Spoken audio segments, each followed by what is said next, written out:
Welcome back to College Football Addiction. I've seen this debate a ton, whether it's on YouTube, social media, heard it in person a little bit.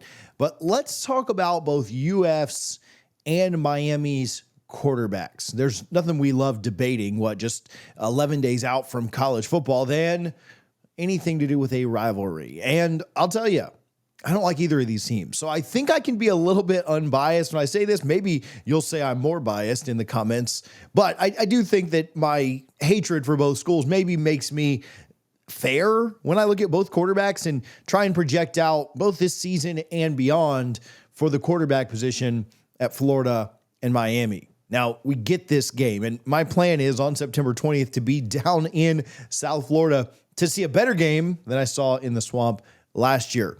I'll tell you, speaking on last year, don't take what I have to say in this video too seriously.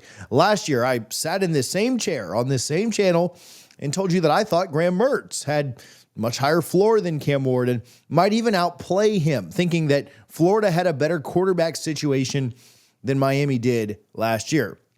And guess what? I was wrong. Like predicting a snowstorm in Miami wrong, Cam Ward, a Heisman contender, if his team maybe finishes a little bit better, likely wins the Heisman, whereas Mertz obviously did not play super well and then obviously struggled with an injury and wasn't able to complete out the season. So you can take my prediction in this video with a grain of salt as well. But I really don't have a dog in this fight. I just want to call it like I see it and talk about where I think both quarterback rooms sit. So both Florida and Miami coming off of different type years. I'd say Florida fans were even more optimistic than Miami, despite winning 3 less regular season games with how their year went. And I think that had a lot to do with the way that they both finished the year. Florida finishing strong in November, whereas Miami floundered with losses to Georgia Tech and Syracuse. Florida winning their bowl game, though I don't put a lot of importance on bowl game wins or losses. Miami losing theirs. But their quarterback situations are what will ultimately drive the success that they either have or don't have in 2025. The same could be said for most teams. DJ Lagway, the quarterback of the Gators, the sophomore sensation, is a former 5-star recruit who honestly lit up the SEC at times as a freshman. Carson Beck, now with Miami bringing him in, a transfer from Georgia, was a preseason darling in 2024 before inconsistency, bad wide receiver play, a lack of identity on offense, a lot of things, in an injury at the end derailed his year. Both guys have a ton of talent. There's no question around that. Both teams have good supporting casts for the quarterbacks, but both have major question marks too. I'll tell you, I'm super high on both teams' offensive lines and the running back rooms, right? I'm an FSU guy, right? None of you are unaware of that or unfamiliar with that. If you were when you tuned into the channel, it's all around me, right? You can see it. There is a little shout out to the big three there with an old poster where all three teams were featured at one time. But even with my bias there, I am super high on both teams' running games. I think their running back rooms are both phenomenal. I think their offensive lines are both very, very good. Miami's could be the best in the ACC. There would be some debate with Clemson. Florida's absolutely one of the best in the SEC. And when you can boast that, I think they're both probably top 10 offensive lines in the country. Both of those units, both the running back rooms and lines, are going to take pressure off of both quarterbacks. But I've got concerns too. Lagway's injury history is certainly giving Florida fans concerns heading into 2025. Beck's 2024 performance, it certainly wasn't the first-round draft material that we thought it would be going into the year. I mean, most of us thought Carson Beck would be playing a preseason game or two by the point that you're watching this video. So let's look at it position by position. Who has the edge for 2025? I'll get right back to chatting about these quarterbacks, but first, if you are feeling tired, sluggish, or just not yourself, it could be low testosterone. My friends over at Emerald Medical are here to help you reclaim your energy and vitality with testosterone replacement therapy. You can use code CFA at emeraldhrt.com to get a free consultation, no strings attached, and save money on your first month with Emerald Medical. They're college football fans just like you and me. My buddy Chris owns Emerald Medical, and he will connect with listeners like you to offer up personalized care that you can trust. You can call them today at 772-307-9840 or go to emeraldhrt.com to schedule your free consultation and get right back to feeling like the real you. Now, Lagway, the Gators' golden boy, is an absolute freak. 6'3". I've seen some reports that he's nearing 250 pounds. We can have debates on if that's necessarily the size he needs to be at, but built like a linebacker playing quarterback. An NFL scout recently called him Micah Parsons playing QB, and I'm not arguing that. Look at that last game of the year where Darrell Jackson, one of Florida State's more talented defensive linemen, literally bounced off of him like he was made of vibranium. In 2024, Lagway went 6-1 as a starter, 6-0 in games he started and finished. He threw for almost 2,000 yards, 12 touchdowns, 9 picks in his 12 games of play. Those are not eye-popping numbers by any means, but the context is key. He was a true freshman in the SEC, stepping in after Graham Mertz got injured. He led Florida to upsets over LSU and Ole Miss. He had them on the doorstep of an upset against Georgia. And his deep ball is one of the best, if not the best, in the country.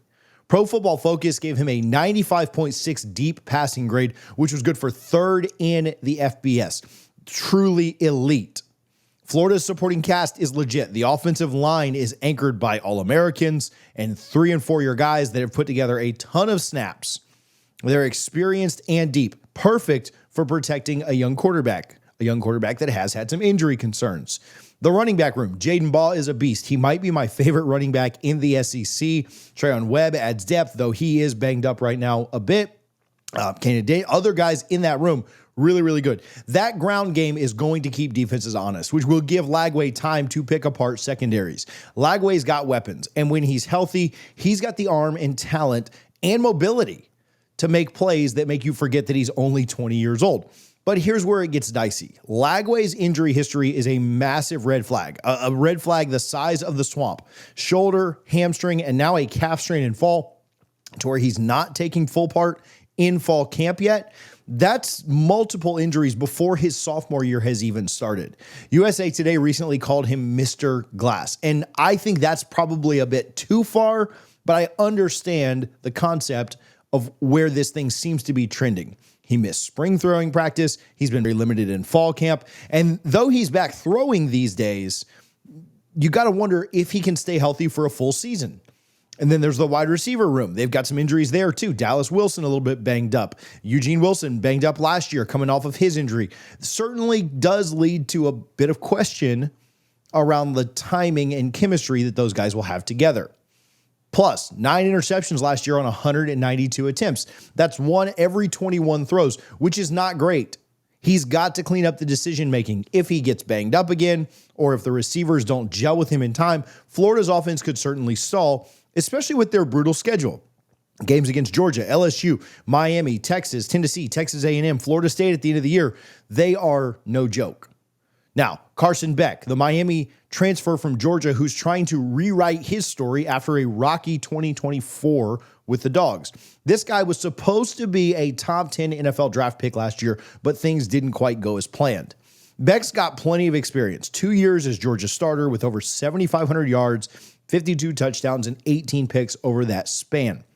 His arm strength is still there, coming off of an injury himself. He's now with Miami, where he landed a massive NIL deal after a quick spin in the transfer portal. Miami's offense is stacked, especially, again, offensive line and running the ball. The offensive line with guys like Francis Mauigoa is a brick wall. Their running back room with Mark Fletcher Jr. as well as Jordan Lyle is one of the best in the ACC, and that's going to take a lot of pressure off of Beck, letting him sit back and have time to sling it. Beck's also got a chip on his shoulder after 2024. Mario has come out and said this. He's exceeding every benchmark in recovery from his elbow injury. And that viral throwing video from May of 2025 has Canes fans hyped. Beck's got the tools to thrive in Miami's pro-style offense, and his experience in big games, SEC championships, road games in Tuscaloosa, are a big advantage that he has in clutch moments. But let's not sugarcoat it. 2024 was not the year that Carson Beck was expecting. Threw 12 interceptions on 448 attempts, and Georgia's offense sputtered a lot. The wide receivers did not help. We will give him that massive caveat, dropping balls left and right. I believe they had the top 3 guys in drops in all of football. They were terrible with that. And that certainly hurt Beck's numbers some. It also caused him to force things at times. He's got to avoid that this year. His elbow injury ended the season early. And while he's throwing again, same thing, you have thoughts on Lagway. Though his was a contact injury, you got to wonder if he's 100%. Miami's schedule is not easy either. If Beck doesn't regain his 2023 form, or if he presses too hard to prove himself, he could struggle against some of the defenses that he will face. Let's talk about intangibles. Beck's in a new system, new team, new pressure cooker in Miami. He's also following a guy who nearly won the Heisman Trophy and went number 1 overall in the NFL draft. Can he handle that pressure that comes with a new team and no longer playing under Kirby Smart? That's a big question mark to me. Both quarterbacks have awesome supporting casts, but if you dig a little deeper, Florida's offensive line and running backs are built for the SEC grind, which is huge because Lagway needs time to let plays develop. Those receiver injuries worry me. Chemistry matters, and they're still behind on reps. But I do think that UF likely has still an edge over Miami at wide receiver. I like UF's offensive line as well, but Miami's might be better in that regard. Beck's going to have a clean pocket and balanced attack, which is huge for a guy coming off of a down year.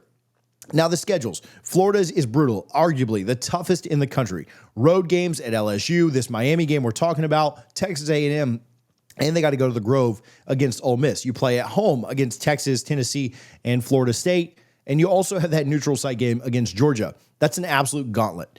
Lagway's going to need to be Superman to survive that, especially if he's not 100%. Miami's schedule is no walk in the park either, but it is lighter. They've got Florida, Louisville, SMU, FSU, those two on the road, but they avoid some of the SEC's heavy hitters. They also play Notre Dame at home. They avoid playing Clemson, which I think is a big deal, and Georgia Tech, who has had their number for the last couple of years. Beck's got a better shot at piling up stats and wins than Lagway does because of the competition they play. Here's my take. And remember, at the end of the day, I'm the guy who thought Mertz over Ward, so proceed with caution here.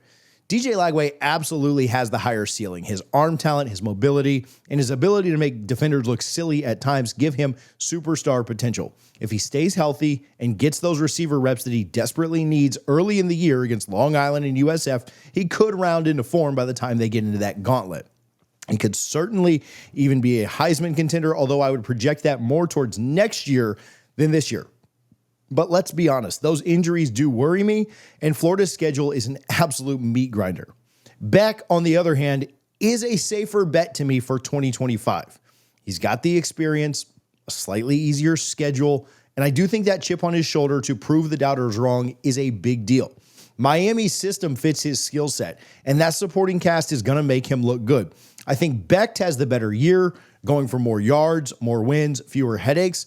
Long-term, Lagway is the guy that you'd want to build around. But what do you think? Is Lagway's upside worth the injury risk, or is Beck's consistency more so the way to go?